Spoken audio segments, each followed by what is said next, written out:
안녕하세요. 코로나19로 인해서 굉장히 많은 주가가 폭등하기도 하고 폭락은 거의 없지만 등락을 반복하고 있습니다. 그래서 사실 저는 시즌 이후로는 의학 관련해서 상한가를 가도 관심이 그렇게 가지는 않더라고요. 워낙 많아서 아예 관심을 갖기가 너무 힘들어서, 물론 중간중간 몇몇 기업은 조사를 해가면서 투자를 진행하기도 했습니다만, 바이오가 워낙 전문 영역인데다가 하루에 진짜 몇 개씩 바이오 이슈가 터지고 상한가 가고 이러니까 따라하기가 너무 힘들더라고요. 그래서 주말을 맞아서 한번 정리를 해봤습니다.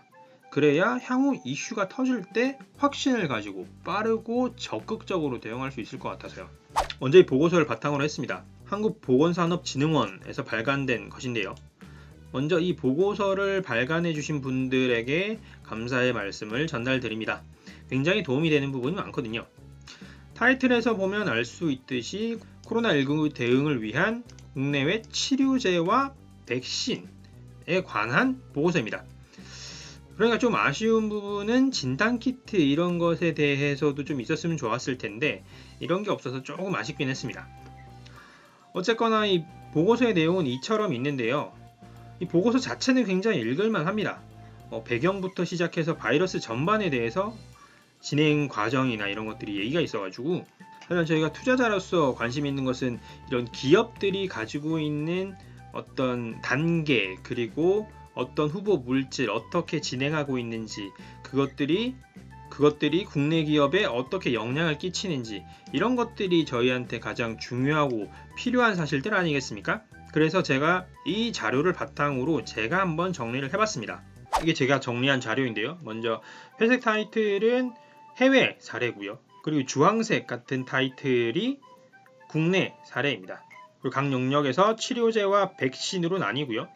국내 역시 치료제인 신약이랑 백신으로 나뉩니다. 이 형태 자체는 보고서에 있는 틀을 그대로 제가 가져와서 정리를 한 것이고요. 어쨌거나 이 자료는 제가 주식 투자의 관점에서 만들었기 때문에 해외 기업과 연관된 국내 기업, 그리고 한국 기업이라면 비상장회사 같은 경우에는 상장회사와 어떻게 연결되어 있는지 한번 정리해봤습니다. 먼저 해외부터 시작을 해보죠. 먼저 해외 치료제의 임상 현황들입니다. 먼저 가장 눈에 띄는 것은 임상 4상에 있는 아스클레티스입니다. 단순히 보면 미국에 상장된 기업 같지만 홍콩에 상장된 기업이고요. 그러니까 이 기업에 대한 썰이라고 한다면 홍콩의 기술 특례 상장 1호 기업이더군요. 같은 초기에 대규모 발병이 중국 쪽이었기 때문에 중국계 기업이 가장 빠른 임상 단계에 있다는 것은 그리 이상한 부분은 아닌 것 같고요. 하지만 중국 정부나 중국 기업이 가지고 있는 글로벌적인 신뢰도가 있어서 임상 4상임에도 불구하고 세계적으로 혹은 한국에서도 그렇게 주목받고 있지는 못한 것 같습니다. 한국과 미국을 기준으로 한 해외에서 가장 화제가 되고 있는 기업 중 하나는 바로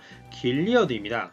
그리고 이 회사가 시험하고 있는 물질 렘데시비르입니다. 임상시험 3상에 있고요. 생각보다 아쉬웠던 점은 에볼라 바이러스 치료제가 아니라 에볼라 바이러스에서도 치료 후보 물질이었다는 것입니다. 하지만 저희가 눈여겨볼 것은 이 길리어드 혹은 렘데시비르와 연관된 국내 기업이죠. 바로 파미셀입니다. 렘데시비르의 주 원료 뉴클레오시드 생산 때문에 렘데시비르 혹은 길리어드가 집중을 받을 때마다 파미셀 주가도 요동을 쳤습니다. 파미셀 이야기는 뒤에도 나오니까 뒤에서 좀 더 말씀드리도록 하고요. 그리고 여러 개 기업이 있는데 그렇게 화제가 됐던 기업들은 없다가 저희가 또 들어본 기업이 있죠. 바로 악템라를 쓰고 있는 로슈입니다. 중국에서 악템라를 치료제로 쓰겠다라고 이야기를 한 다음에 떴는데요. 역시 이와 관련된 한국 기업으로는 두 개의 기업, 고려제약과 중해제약을 꼽을 수가 있습니다. 고려제약의 경우에는 악템라와 유사 효과를 내는 공보 배출을 활용한 신약 개발 이력이 있다는 점이 화제가 되었고요. 중해제약의 경우에는 국내 유일의 악템라 제조 판매 기업이라서 호재를 갖고 있습니다. 악템라가 정말 유의미한 성과를 거둔다라고 하면 중해제약은 100% 뛰는 게 되겠죠. 그리고 렘데시비르, 길리어드만큼이나 언론에선 더욱더 화제가 된 물질이 있습니다. 바로 하이드록시 클로로킨입니다. 사노피라는 기업에서 제조를 하는데 이게 화제가 되는 이유는 미국 대통령 트럼프가 코로나19 예방을 위해서 하이드록시 클로로킨을 매일 복용한다고 알려졌죠. 이와 관련한 국내 기업으로는 신풍제약과 유나이티드 제약이 있습니다. 둘 다 하이드록시 클로로킨의 재료인 말라리아 치료제에 관련된 기업이라서 관련 이슈가 나올 때마다 주가가 굉장히 큰 파도로 움직입니다. 치료제에 관해서 언론에서 주목하고 그리고 국내 기업과 연관된 것은 이 정도였던 것 같고요. 그 외에 신약 개발을 하는 업체도 있지만 신약 개발의 경우에는 그 회사 자체 역량으로 진행하는 부분이라 그런지 국내 기업에는 크게 영향이 없는 것 같습니다. 그리고 백신으로 가보죠. 백신에서 첫 번째로 언급되는 기업은 바로 이노비오입니다. 임상 단계는 1상이고요. 이노비오와 연관된 기업으로는 진원생명과학이 있습니다. 실제로 진원생명과학의 경우에는 이노비오 창업자와 연관이 있는데 이노비오의 손자 기업의 형태로 설립되어 있기도 하고요. 그리고 실제로 그 창업자의 관련자가 경영에 참여하는 등 지분과 인적 관계를 유지하고 있습니다. 그리고 백신에 관해서 가장 최근에 화제가 된 기업은 바로 모더나죠. 모더나는 지금 보고서상에는 1상이라고 나와 있는데 이 보고서의 자료가 수집되고 발표될 시점쯤에는 1상이 거의 끝날 쯤이었던 것 같고요. 이 이후에 1상의 결과가 나왔는데 1상의 결과가 굉장히 긍정적이다 라고 나와서 굉장히 화제가 되었습니다. 그리고 이와 연관된 기업이 바로 또 파미셀입니다. 이때 또 적용되는 것이 바로 진단의 주 원료인 뉴클레오시드입니다. 파미셀이 생산하는 뉴클레오시드는 유전자 치료와 백신에서 중요한 물질이라는 부분인 것 같습니다. 그리고 그런 물질을 세계 시장에서 높은 비중으로 점유하고 있다는 점도 중요하고요. 다음에 파미셀에 대해서 한번 조사해 봐야겠습니다. 이렇게 해외 기업에 대해서 한번 봤고요. 그럼 이제 국내 기업을 좀 넘어가서 보도록 하죠. 먼저 치료제에서 신약 재창출 부분과 신약 개발 부분이 있는데요. 신약 재창출 부분에서 가장 먼저 언급되는 기업은 부강약품입니다. 부강약품의 주가를 한번 보면요. 오르기 시작한 시점을 보자면 3월 9일, 10일, 3월 초에서 중순으로 넘어가는 시점부터 오르기 시작했는데요. 주가가 정말 이슈가 한번 터질 때마다 빵빵 올라서 정말 무슨 주가가 암벽타기 클라이밍 하듯이 오르고 있습니다. 이 말은 오를 때 못 잡으면 놓치는 거고 지금은 또 다른 대형 호재가 터지는 게 아니라면 자칫 물리는 시점이 되긴 한 것 같습니다. 여튼 주가가 2배에서 3배 정도는 급등했다고 볼 수 있겠습니다. 레보비르라는 물질을 활용해서 치료제를 개발하고 있고요. 3분기에 임상 이상의 결과를 발표한다고 하니까 이때 한번 보도록 하죠. 그리고 이뮨메드입니다. 이뮨메드 이름만 들었을 때는 잘 모르실 수도 있을 텐데 비상장 기업이고요.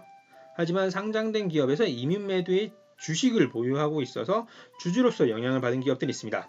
바로 마크로젠, SV 인베스트먼트, 그리고 세종벤처 등이 있습니다. 과반 수준의 엄청난 지분 혹은 자회사 수준의 지분을 보유하고 있지는 않아서 한번 주목을 받긴 했지만 그렇게 큰 영향을 받은 걸로 보이진 않습니다. 그리고 엔지캠 생명과학도 있고요. 코미팜도 있습니다. 이 두 기업 모두 임상 1상이 진행 중이고요. 일양약품, 유나이티드 제약, 셀리버리 이 세 개 기업은 전 임상 단계입니다. 각각의 후보 물질들은 백혈병 치료제, 중증 폐렴 치료제, 그리고 중증 폐혈증 후보 물질입니다. 뉴스에서 기업의 이름은 나오지 않더라도 이와 관련해서 언급이 있다라고 하면 관련 영향을 받겠구나라고 쉽게 생각하시면 될 것 같고요. 그리고 카이노스메드라는 기업이 있는데 이 기업은 이 이슈 와중에 흡수합병되었습니다. 그래서 지금 거래 정지 중이고요. 그리고 화제의 기업 파미셀입니다. 자체적으로 신약도 개발하고 있고요. 앞에서 보셨던 것처럼 원료로서도 영향력이 있기 때문에 파미셀의 지속적인 상승은 충분히 가능하지 않을까 싶습니다. 물론 지금 수준이 높다라고 하면 빠진 다음에 오르긴 하겠지만요. 그래서 다음에는 한번 파미셀에 대해서 정리를 한번 해봐야겠습니다. 그리고 신약 개발로 보자면 셀트리온, 노바셀 테크놀로지, 유틸렉스, GC 녹십자가 있습니다. 자체 물질이기 때문에 물질 관한 이슈로서 영향을 받을 것 같지는 않고요. 하지만 자체 물질인 만큼 실험 결과에 따른 영향력은 더 클 것으로 보입니다. 그래서 그런 기대감이 지금 주가에도 어느 정도 반영되어 있는 것 같고요.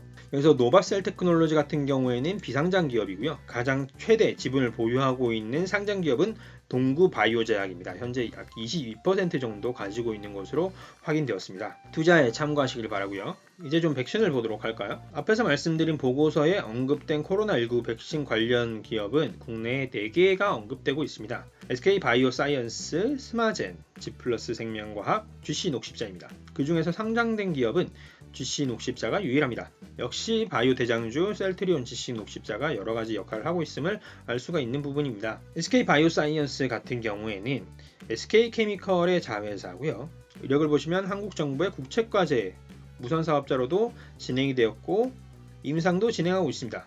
그리고 최근에 빌 게이츠 재단에서 투자를 받기도 했고요. 아무래도 빌 게이츠가 세상을 보는 안목이 있다라고 하면 그 가치가 어느 정도 인정받은 결과라고 볼 수도 있지 않을까 싶습니다. 여러 가지 면에서 주목받기 좋은 기업이긴 하지만 비상장 기업이라서 그렇게 주목을 받지는 못한 부분이 있는 것 같고요. 스마젠 역시 국내 정부기관과 캐나다 정부에서 굉장히 주목을 받고 있습니다. 다만 스마젠 역시 비상장 기업인데 이 스마젠을 소유하고 있는 기업이 SK처럼 대기업이 아니라 큐로컴이라는 중소기업이고요.